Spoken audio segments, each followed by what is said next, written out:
ये कौन हमारे राजविलास में बाधा डाल रहा है? ये तो प्रजा का विलाप लग रहा है पिताश्री। परंतु हमारी प्रजा इतनी आतंकित कैसे हो गई? क्या सुरलोक में प्रलय आ गई है? यदि तुमने एक कदम भी आगे बढ़ाया तो तुम्हारी इस लाडली पत्नी को नीचे फेंक दूंगा।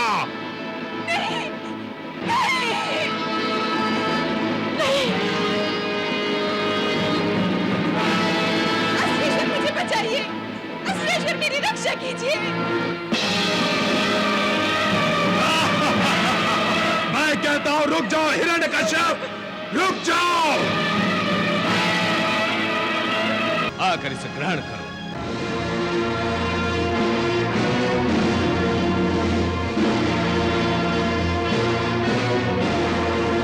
यशस्वी भव। आओ।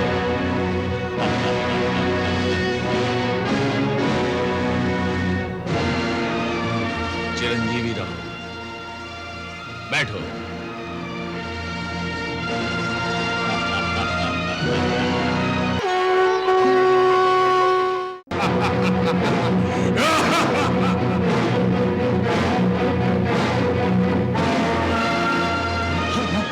ये क्या? कौन है? आओ चल चल चल चल। रुक जाओ। कौन हो तुम? और असुर लोग क्या आकाश में क्या कर रहे हो? मेरा नाम स्तंभासुर है, मुझे कोई रोक नहीं सकता। हम तुम्हें रोकेंगे। हाँ तो आओ।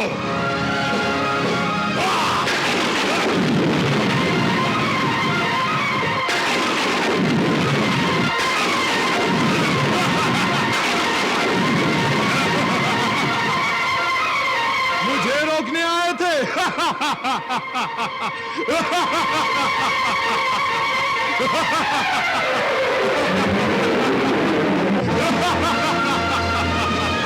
मुझे रोकने आए थे। मुझे रोकने मुझे रोकने।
मृत्यु का तांडव नृत्य होगा।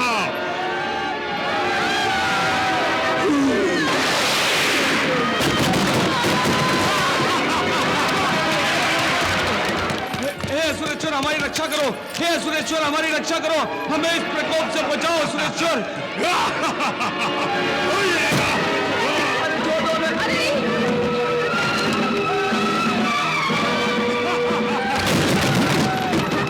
तुम्हें कोई नहीं बचा सकेगा, कोई नहीं, हिरण्यकश्यप भी नहीं।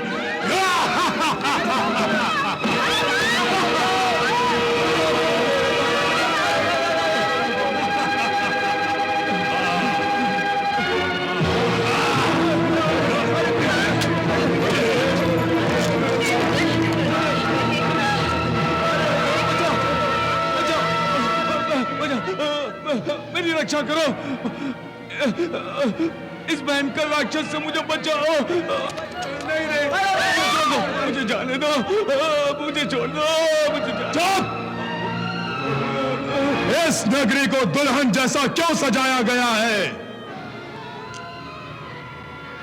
इतना उजाला क्यों है? हमारी रानी गर्भवती है, इसलिए आनंद उत्सव मनाया जा रहा है। आनंद उत्सव? वाह! मेरे मित्र अंधकासुर को बहिष्कृत करके हिरण्यकश्यप स्वयं आनंद उत्सव मना रहा है। मैं इस आनंद उत्सव को शोक सभा में बदल दूंगा, दुखोत्सव में। हा हा हा हा।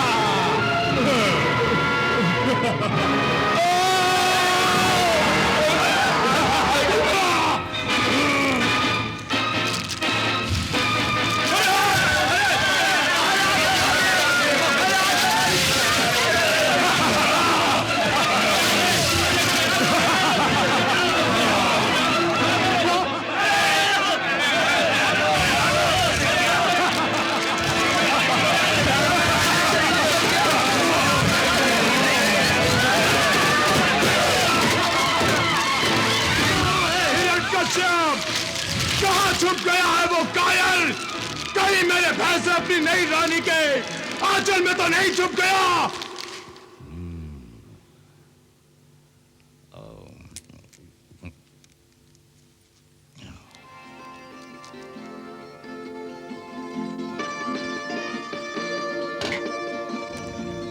याद हो?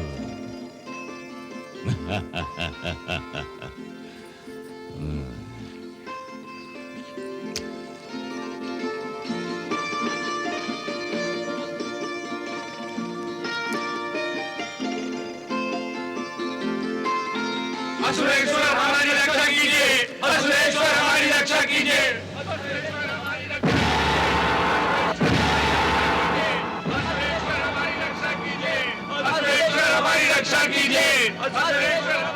ये कौन हमारे राजविलास में बाधा डाल रहा है? ये तो प्रजा का विलाप लग रहा है पिताश्री। परंतु हमारी प्रजा इतनी आतंकित कैसे हो गई? क्या सुरलोक में प्रलय आ गई है?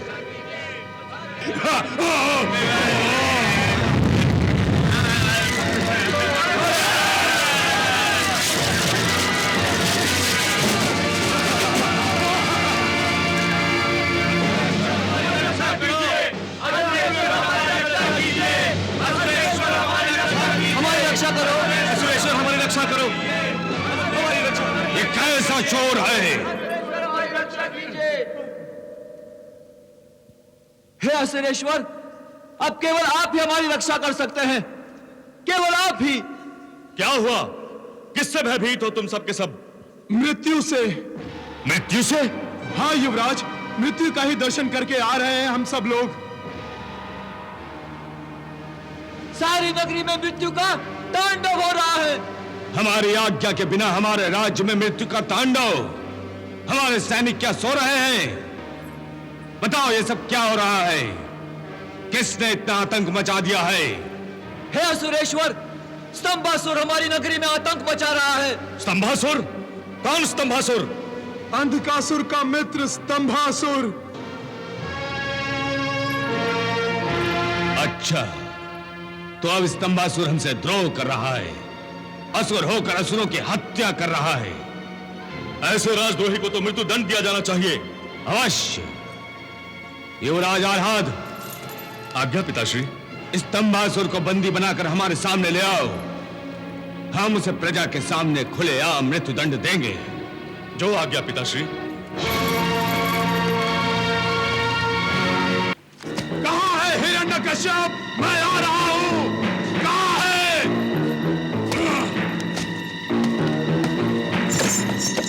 कहां है हिरण्यकश्यप?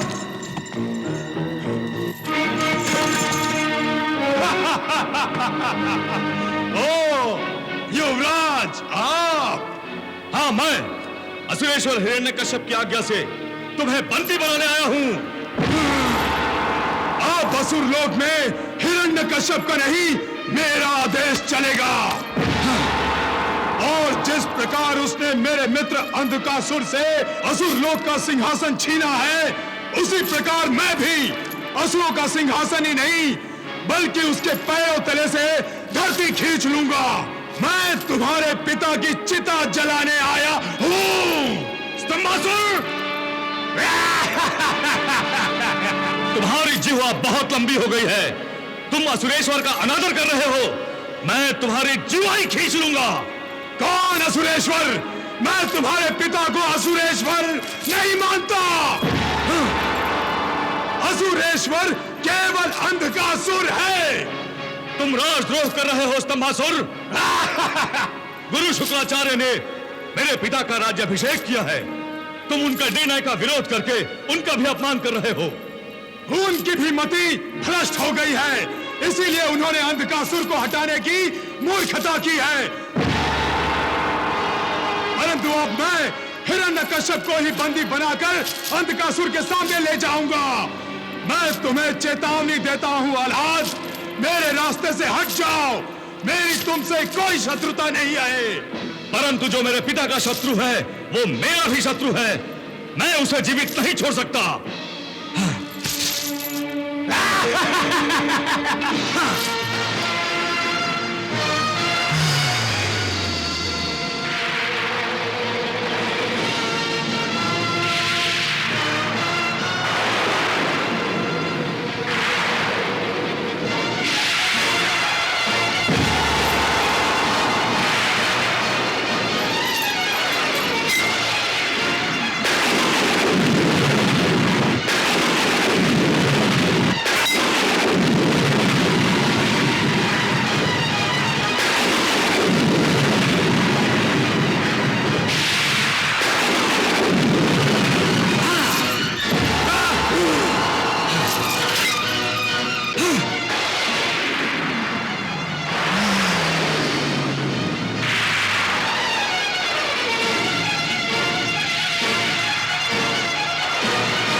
अपने पिता से कहो चुपचाप गर्दन झुकाकर मेरे सामने आ जाए, वरना मैं उसे घसीटकर अंधकासुर के सामने ले जाऊंगा।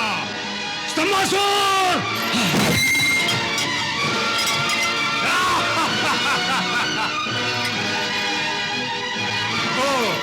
मंत्रों का जाप अर्थात कोई प्राण घातक अस्त्र, परंतु मैं इसका अवसर नहीं दूंगा।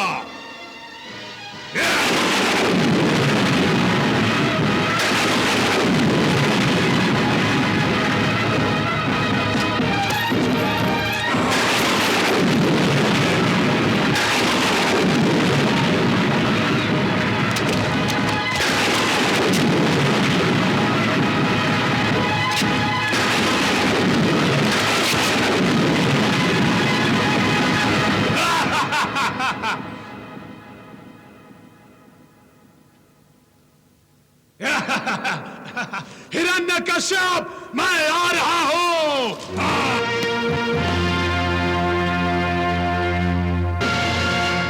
असुरेश्वर, स्तंभासुर आ रहा है। कहीं इसका ये अर्थ तो नहीं कि उसने युवराज आह्लाद को पराजित कर दिया है? निश्चित ही यही बात है।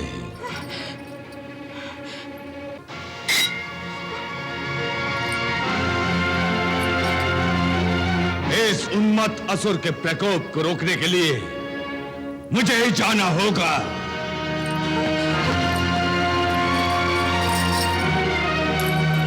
हिरण्यकश्यप, मैं आ रहा हूं। स्तंभासुर! अंधकासुर की चाल मैं समझ गया हूं। वो तुम्हारे माध्यम से असुरों के राज सिंहासन पर कब्जा करने के सपने देख रहा है। मैं उसके सपनों को हवन कुंड में भस्म कर दूंगा। हिरण्यकश्यप!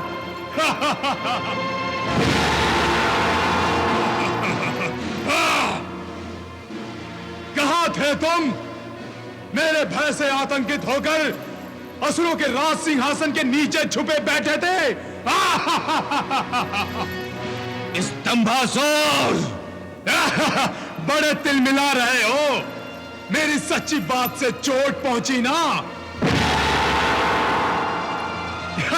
तुम्हारे कवच का भेदन करके सीधा दिल को छेद डाला है इस सत्य ने। सच और झूठ का निर्णय हम बाद में करेंगे स्तंभासुर।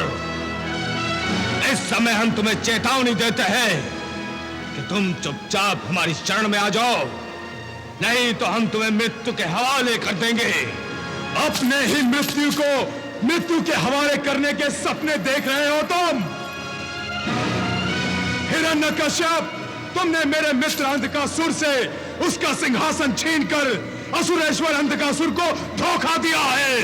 तुम भूल रहे हो स्तंभासुर कि साक्षात गुरुदेव शुक्राचार्य ने हमें असुरेश्वर बनाया है। परंतु तुम ये भी भूल रहे हो हिरण्यकश्यप कि तुम्हारे भाई हिरण्याक्ष की मृत्यु के बाद इन्हीं गुरुदेव शुक्राचार्य ने तुम्हें नहीं, अंधकासुर को असुरों के राज सिंहासन पर बैठाया था। तब गुरुदेव शुक्राचार्य का तुम पर विश्वास नहीं था और आज यकायक तुम उन्हें विश्वास के योग्य दिखाई देने लगे हो। नहीं हिरण्यकश्यप, इसमें मुझे षड्यंत्र की गंध आ रही है। ये सब शुक्राचार्य का षड्यंत्र है।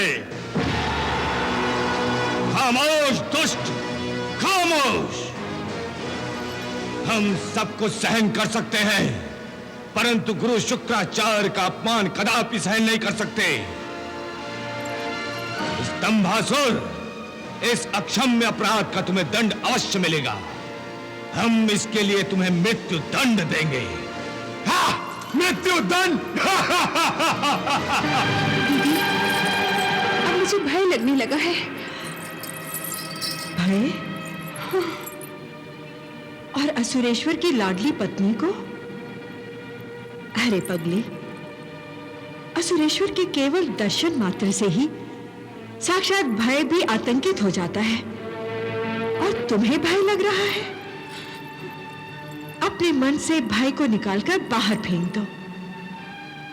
अरे देवराज इंद्र भी असुरेश्वर से विजय प्राप्त नहीं कर सकते, तो इस स्तंभासुर चीज ही क्या है? सावधान!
दंड अपराधी को दिया जाता है हिरण्यकश्यप, और अपराधी हो तुम, अंधकासुर के अपराधी।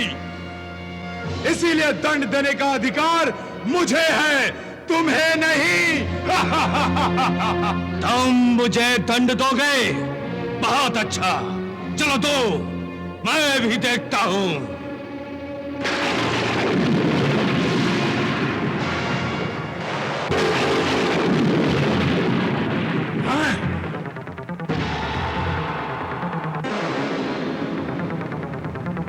स्तंभासुर,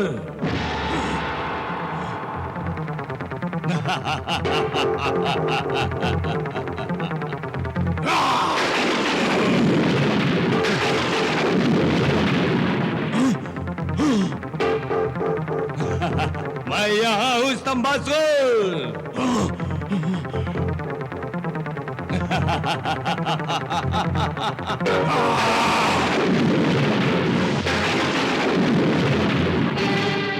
कयाधु, अब तो तुम्हारे मन से भय मिट गया होगा ना?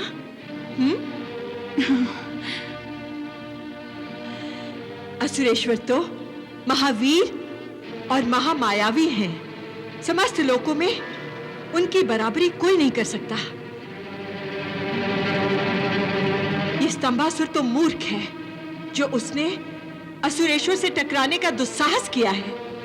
तुम नहीं जानती कयाधु, असुरेश्वर से दुश्मनी मोल लेने का अर्थ है अपनी ही मृत्यु को निमंत्रण देना। अरे अपनी माया का प्रयोग मुझ पर कर रहे हो? अरे मैं स्वयं सबसे बड़ा मायावी हूं, मुझ पर तुम्हारी माया काम नहीं करेगी।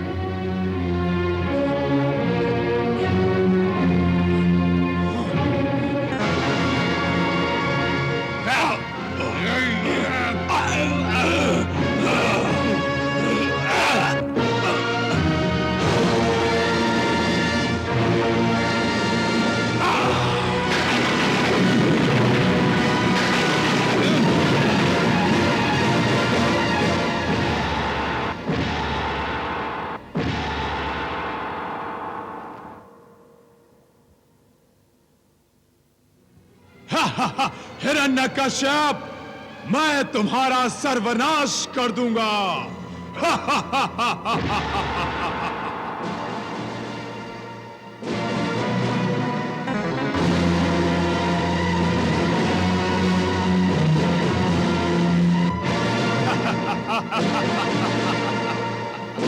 मैं तुम्हारी नई रानी को ले जा रहा हूं।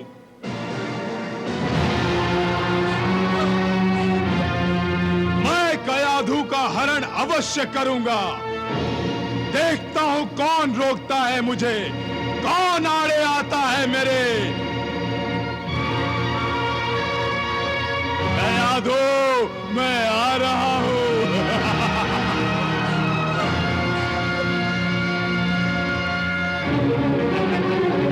तुम मुझसे भाग नहीं सकती कयाधु, मैं तुम्हें उठा के ले जाऊंगा।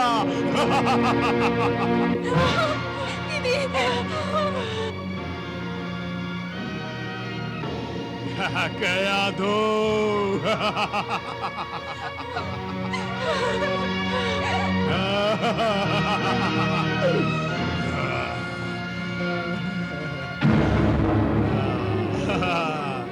कयाधु,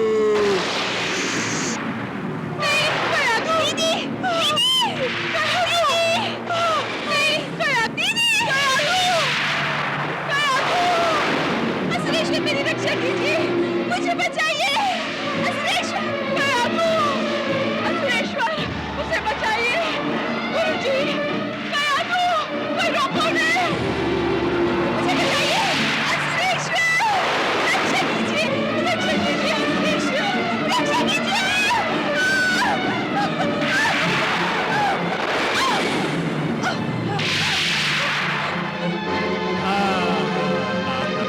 मुझे छोड़ दो, छोड़ दो मुझे।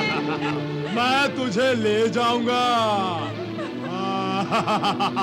असुरेश्वर, मेरी रक्षा कीजिए, मुझे बचाइए। असुरेश्वर, असुरेश्वर मेरी रक्षा कीजिए। दीदी, स्तंभासुर तो अभी तक भक्षक बना हुआ है और इस समय तो उसके हाथों से कयाधु को बचाने की आवश्यकता है। उमा, परिवर्तन के लिए कभी-कभी एक क्षण भी बहुत होता है। प्रभु ये लीला किसी भी समय दिखा सकते हैं, परंतु इस समय सृष्टि के ऊपर विकारों की घनघोर घटाएं छाई हुई हैं। स्तंभासुर इन्हीं विकारों के अधीन हो गया है। हाँ उमा, स्तंभासुर इस समय प्रतिशोध की अग्नि में बावला हो रहा है, परंतु वो समय दूर नहीं जब वो स्वयं कयाधु और उसके होने वाले पुत्र की रक्षा करेगा। स्तंभासुर! गुरुदेव! गुरुदेव! गुरुदेव!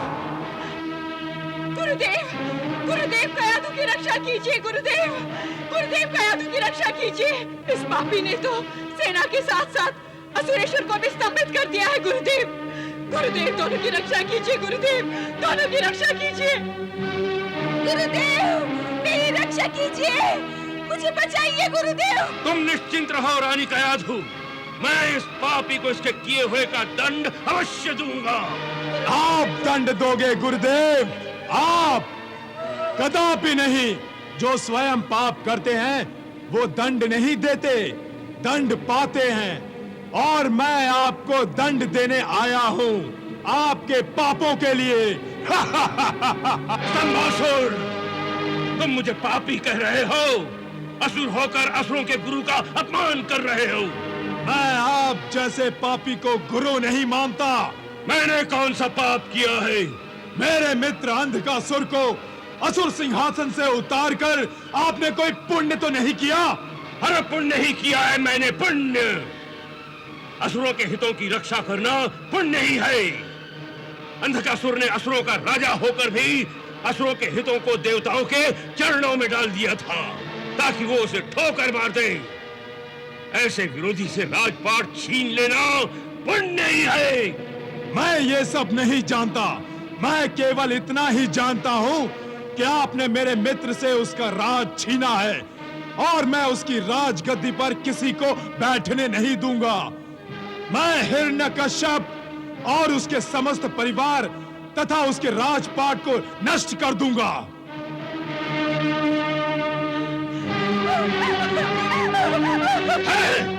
उधर देखो, मैंने किस तरह सारी असुर सेना को निर्जीव पुतलों में बदलकर रख दिया है।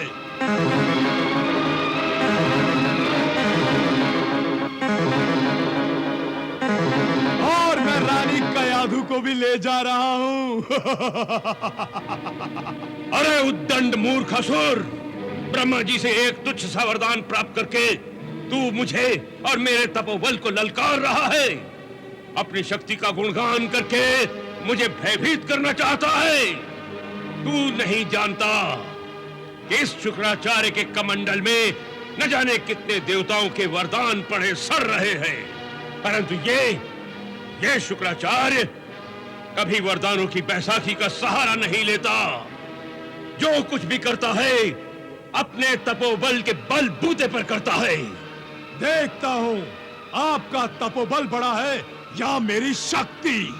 स्तंभासुर, तेरी शक्ति द्वारा स्तंभित किए हुए निर्जीव पुत्रों को मैं केवल सजीव ही नहीं कर सकता, बल्कि इन्हें बिना पर के पक्षी की भांति आसमान में उड़ा भी सकता हूं।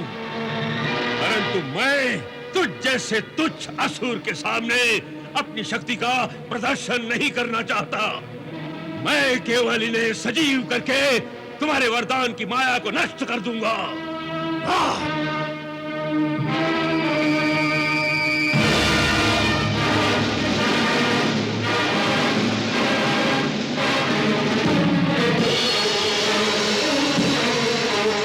गुरु शुक्राचार्य अवश्य ही कोई भयंकर शक्ति का आह्वान करने वाले हैं। इससे पहले कि उनका तपोबल मेरे विनाश का कारण बने, मैं उन्हें भी अपनी शक्ति द्वारा स्तंभित कर देता हूं।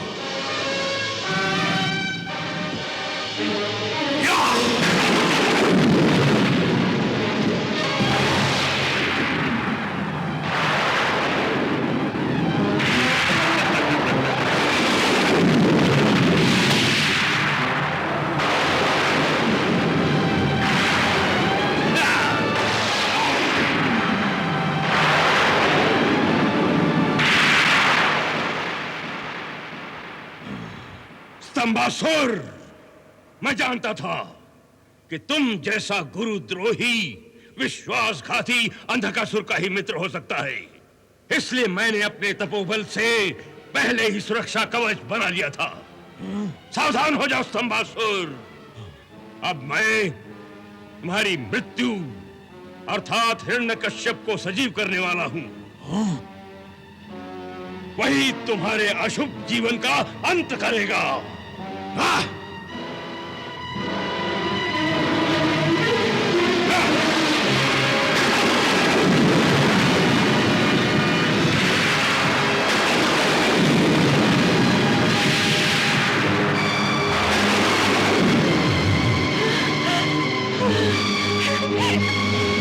गुरुदेव,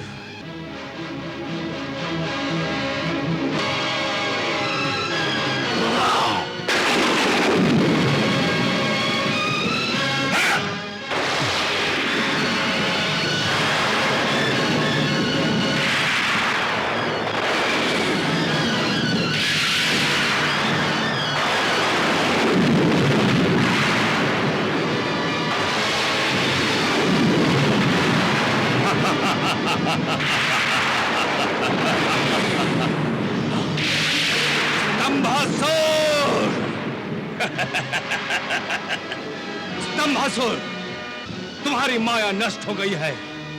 अब तुम मेरा कुछ नहीं बिगाड़ सकोगे और मुझसे बचकर भी नहीं जा सकोगे। परंतु तुम्हारी पत्नी को बचाएगा कौन? यदि तुमने एक कदम भी आगे बढ़ाया तो तुम्हारी इस लाडली पत्नी को नीचे फेंक दूंगा। नहीं, नहीं, नहीं। असुरेश्वर, मुझे बचाइए। असुरेश्वर, मेरी रक्षा कीजिए। मैं कहता हूं रुक जाओ हिरण्यकश्यप, रुक जाओ। मैं कहता हूं रुक जाओ, रुक जाओ।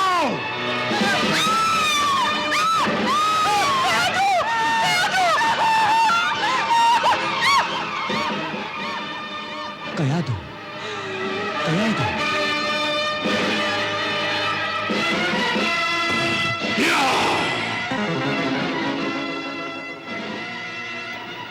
उमा, जब ईश्वरी इच्छा के साकार होने का समय आता है, विधि के शत्रु भी जाने अनजाने प्रभु की इच्छा की पूर्ति में लग जाते हैं।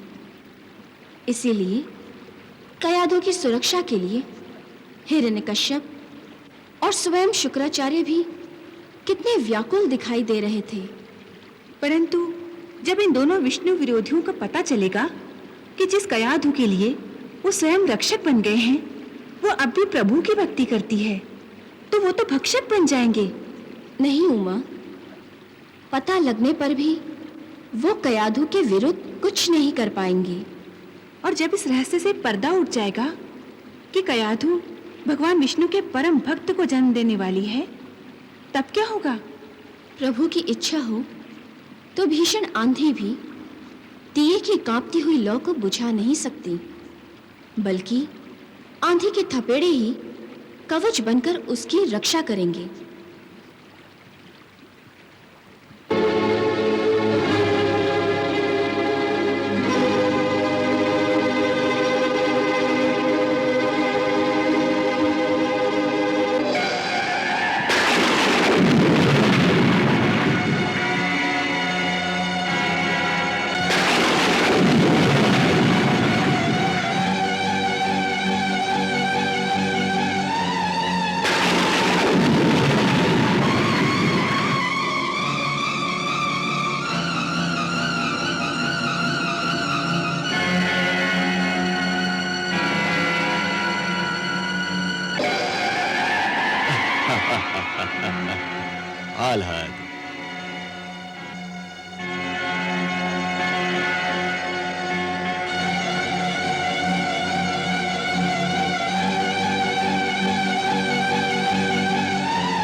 शुक्राचार्य की जय, असुरेश्वर हिरण्यकश्यप की जय, गुरुदेव शुक्राचार्य की जय, असुरेश्वर हिरण्यकश्यप की जय, गुरुदेव शुक्राचार्य की जय, असुरेश्वर हिरण्यकश्यप की।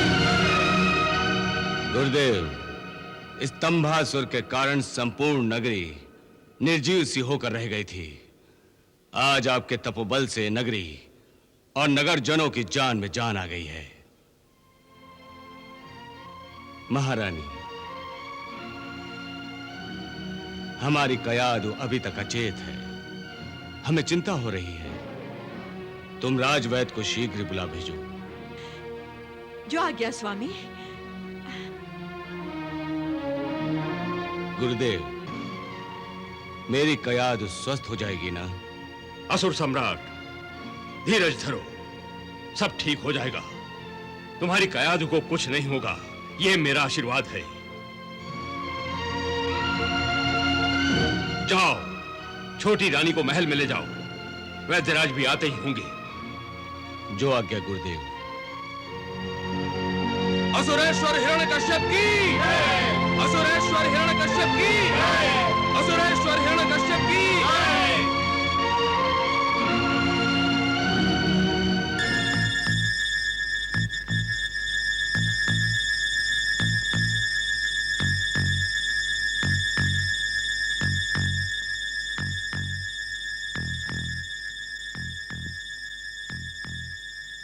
नारायण नारायण।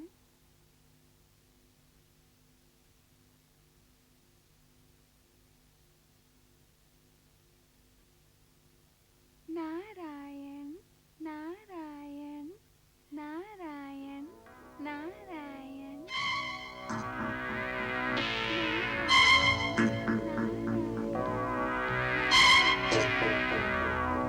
क्या बात है वैद्यराज जी? आप नाड़ी देखकर इतने चिंतित क्यों हो गए? रानी कयादु ठीक तो है ना? रानी तो ठीक है, परंतु ऐसा कभी नहीं होता। पर हुआ क्या? कुछ नहीं, परंतु ये कैसी आवाज? आवाज? कैसी आवाज? यही नारायण नारायण की आवाज। वैद्यराज!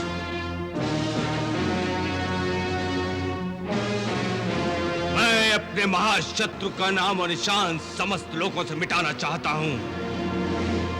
मैंने तो देवर्षि नारद के मुंह में भी ताला लगाकर उनके जीवा को प्रतिबंधित कर दिया था। उन्हें नारायण का जाप करने से रोक दिया था। फिर तुमने मेरे सामने मेरे शत्रु का नाम लेने का दुस्साहस कैसे किया? मुझे क्षमा कर दीजिए सुरेश्वर, मुझे क्षमा कर दीजिए। हिरण्यकश्यप बड़े से बड़े अपराध को भी क्षमा कर सकता है, परंतु तुम्हारा यह अपराध अक्षम्य है। मैं तुम्हें तुम्हारे इस अपराध का दंड अवश्य दूंगा। मैं तुम्हारे सर को तुम्हारे धड़ से अलग कर दूंगा। नहीं नहीं।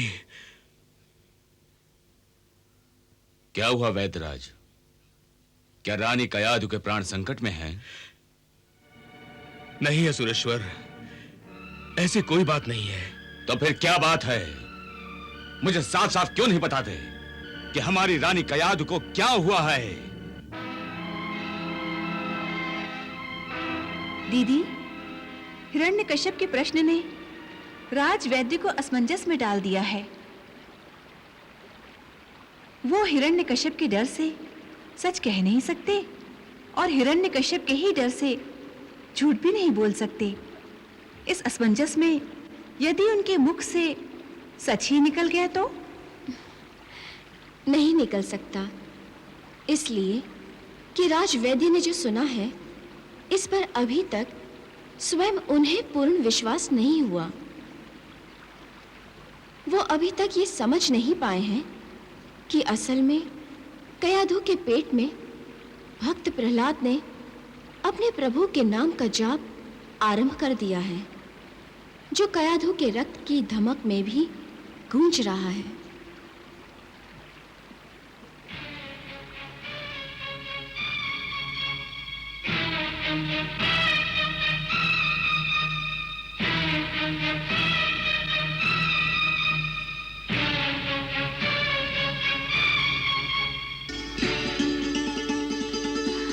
वैद्यराज जी, कदाचित औषधि अपना असर दिखाने लगी है।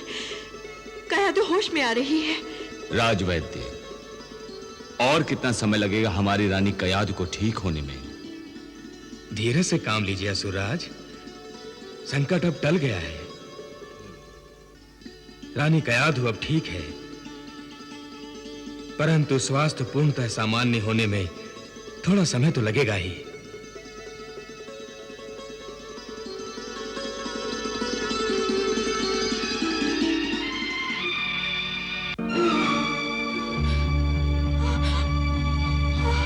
मैं कहता हूं रुक जाओ हिरण्यकश्यप। कयाधु, दीदी, क्या हुआ कयाधु? क्या हुआ तुझे? हाँ, क्या हुआ? वैद्यराज,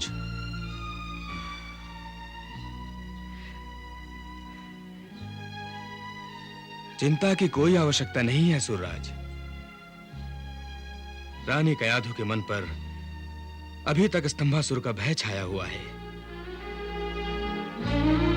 मानसिक आघात के कारण कभी-कभी ऐसा हो जाता है, परंतु मेरी दी हुई औषधि के प्रभाव से रानी कयाधु शीघ्र ही स्वस्थ होकर पहले जैसी बोलने और हंसने लगेंगी। धन्यवाद वैद्यराज। आपने कयाधु को नहीं बल्कि मेरे प्राणों को जीवन दान दिया है। धन्यवाद। यह तो हमारा कर्तव्य था असुरराज। अब मुझे आज्ञा दीजिए। प्रणाम असुरराज। प्रणाम।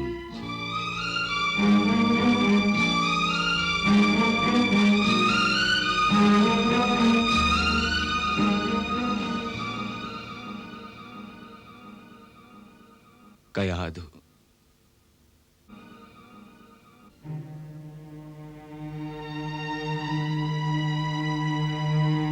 स्तंभासुर, मैं तुम्हें कभी क्षमा नहीं करूंगा।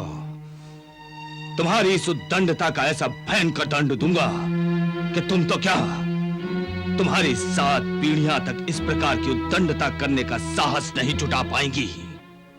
पिताश्री, स्तंभासुर ने मेरी छोटी माता का हरण करके महाअपराध किया है। ललकारा है उसने मुझे, चुनौती दी है मेरे बाहुबल को। मैं उसकी इस चुनौती का मुंहतोड़ उत्तर दूंगा। सौगंध है मुझे आपके चरणों के पिताश्री कि जब तक मैं स्तंभासुर को उसके अपराध का दंड नहीं दे देता, चैन से नहीं बैठूंगा।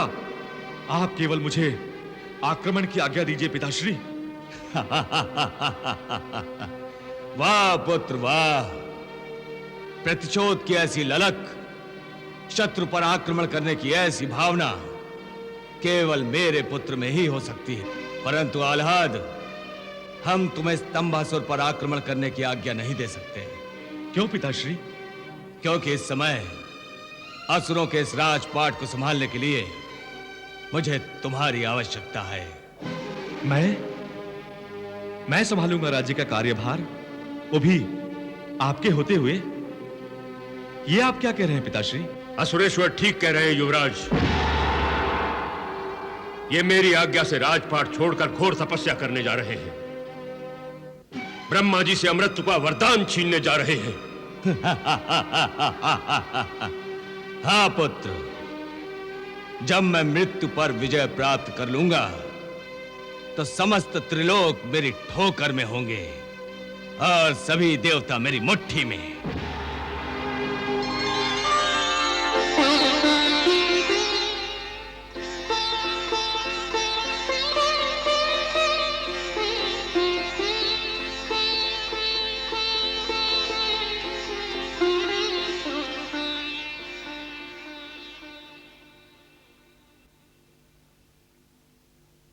हे माताओं, आज पिताश्री और गुरु शुक्राचार्य ने मेरे कोमल और अनुभवहीन कंधों पर राज्य के कार्यभार को संभालने का उत्तरदायित्व रखा है।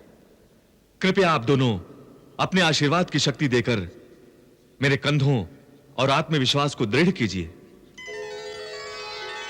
महाराज हिरण्यकश्यप की, महाराज हिरण्यकश्यप की, महाराज हिरण्यकश्यप की, शुक्राचार्य की, शुक्राचार्य की, शुक्राचार्य की, युवराज आलाप की, युवराज आलाप की, युवराज आलाप की, युवराज आलाप की, महाराज हिरण्यकश्यप की, महाराज हिरण्यकश्यप की, महाराज हिरण्यकश्यप की, शुक्राचार्य की।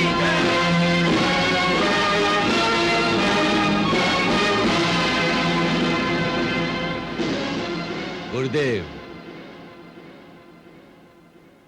मंत्रीजनों एवं सभासदों, अब तक हम यही समझते आए हैं कि हम असुरों के सबसे बड़े शत्रु ये देवी देवता हैं, परंतु नहीं, नहीं। अंधकासुर और स्तंभासुर जैसे कुलद्रोहियों ने हमारी सोच के आगे प्रश्न चिन्ह लगा दिया है।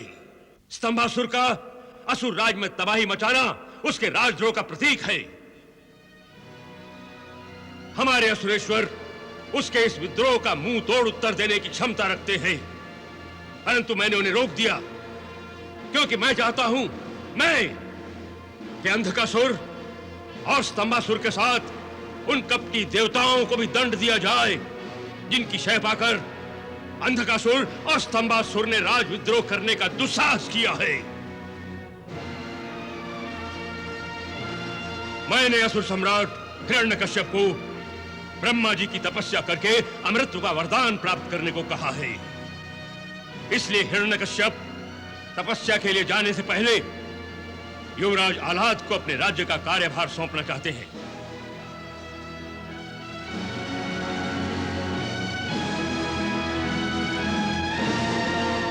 असुरेश्वर, आप युवराज आह्लाद को अपना उत्तराधिकारी घोषित करने की सार्वजनिक घोषणा कीजिए। जो आज्ञा गुरुदेव। मैं असुर सम्राट हिरण्यकश्यप युवराज आह्लाद को अपना उत्तराधिकारी घोषित करता हूं। आज से समस्त असुरलोक में युवराज के आदेश को सम्राट का आदेश माना जाए। समस्त प्रजा और मंत्रीगण युवराज आह्लाद का आदेश मानने पर विवश होंगे और आज से मेरे इस राज सिंहासन की शोभा युवराज आह्लाद बढ़ाएंगे। आओ पुत्र आह्लाद, असुरों का यह राज सिंहासन तुम्हारी प्रतीक्षा कर रहा है। आकर इसे ग्रहण करो।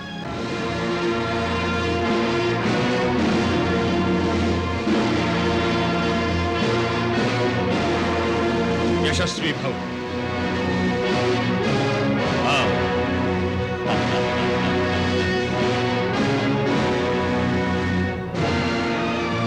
चिरंजीवी रहो। बैठो।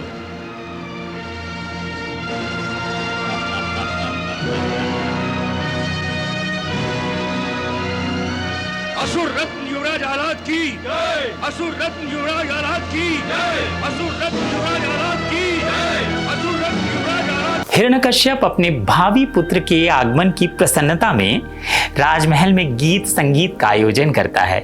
गुरु शुक्राचार्य आकर क्याधु और हिरण्यकश्यप को आशीर्वाद प्रदान करते हैं। तभी स्तंभासुर नगर में प्रवेश कर उत्पात मचाने लगता है, जिससे भयभीत होकर सैनिक और प्रजा सहायता की गुहार लगाते हैं। हिरण्यकश्यप अपने पुत्र आह्लाद को उसे रोकने हेतु भेजता है, परंतु स्तंभासुर उसे स्तंभित कर आगे बढ़ जाता है। दोनों के बीच युद्ध होता है, किंतु स्तंभासुर क्याधु का अपहरण कर लेता है। क्याधु की पुकार सुनकर हिरण्यकश्यप क्रोधित हो उठता है। गुरु शुक्राचार्य अपने दिव्य बल से क्याधु को छुड़ाते हैं और सभी को पुनः सजीव करते हैं। वैद्य क्याधु का उपचार करता है और उसमें नारायण भक्ति के संकेत पाता है। क्याधु धीरे धीरे स्वस्थ होती हैं, जबकि हिरण्यकश्यप स्तंभासुर से प्रतिशोध लेने का संकल्प करता है। जय गंगा मैया।